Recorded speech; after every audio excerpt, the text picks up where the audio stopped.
to the State Department, and I contacted someone I knew named Nicholas Kristof at the New York Times, who, aside from his extreme religiosity, is a wonderful guy. And at 3 p.m. today, in 15 minutes, his column will appear in the New York Times all about Samara. Samara has an interview June 13th. There's a social media campaign underway, and I can't wait till she sets foot in this country and I can hug her and enjoy the excitement she will have for the first time in her life, being able to enjoy everything the world has to offer. So it's wonderful. I hope it'll have a happy ending. We don't know yet. But its context in today's rally is important because it leads me to ask some questions, because this is a reason rally. And it's the freedom to question that we are all really celebrating. That's what this is all about. Questioning. That's what we have to teach children, and that's what Samara was doing. So I want to ask some questions about reason and whether it's reasonable. How can it be reasonable for anyone, anywhere, to want a young girl who's thirsting for knowledge to keep them from enjoying the joy of discovery? How can that be reasonable for anyone? How can any reasonable interpretation of morality allow such an obscene travesty? More generally, how is it reasonable throughout the world that people are denied basic human rights simply because they are women?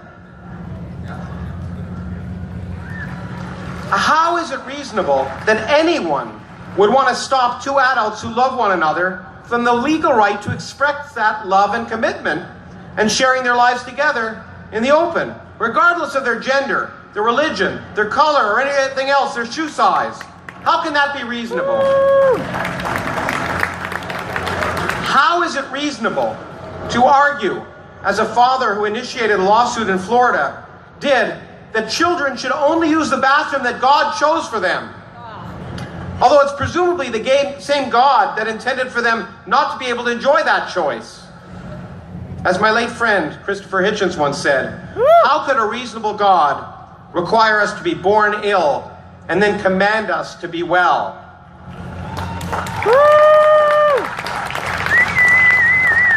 How is it reasonable that children are at risk of harassment, some people feel, when transgender children use their bathroom, but at the same time these people allow their children to go somewhere where the data suggests they're at a far greater risk?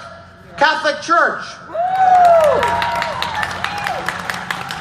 How is it reasonable that U.S. taxpayers pay $800,000 per year so Congress can have two chaplains who open that most secular of all institutions over there, the U.S. Congress, with a prayer?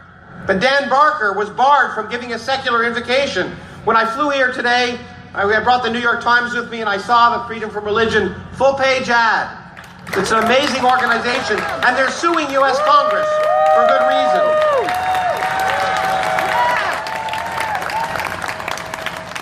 Is it reasonable to bar a representative of 23% of the U.S. population from the People's House? No. How is it reasonable in the 21st century that the state of Kentucky can give $18 million tax break to Ken Ham to build a life-size replica of Noah's Ark? Boom. But government isn't supporting the Starship, for example, that's currently being designed, and which I'm happy to be involved in, that will send a small satellite to the nearest star in the lifetime of the people in this room. That's something worth supporting. And they don't support the amazing feat of my friend Elon Musk, whose first stage rocket, if you watched it last week, landed on a small floating platform from space in the middle of the ocean. It's amazing. Is it reasonable that the United States is the only advanced country in the world where one entire leading political party has as part of its platform the denial of basic science, the science of climate change? How is it reasonable that journalists let the putative standard bearer of that party, Donald Trump, call climate change a Chinese hoax, but not widely publicized that his company has requested that two of its waterfront properties have the right to build higher retaining walls to combat rising sea levels that are due to human-induced climate change?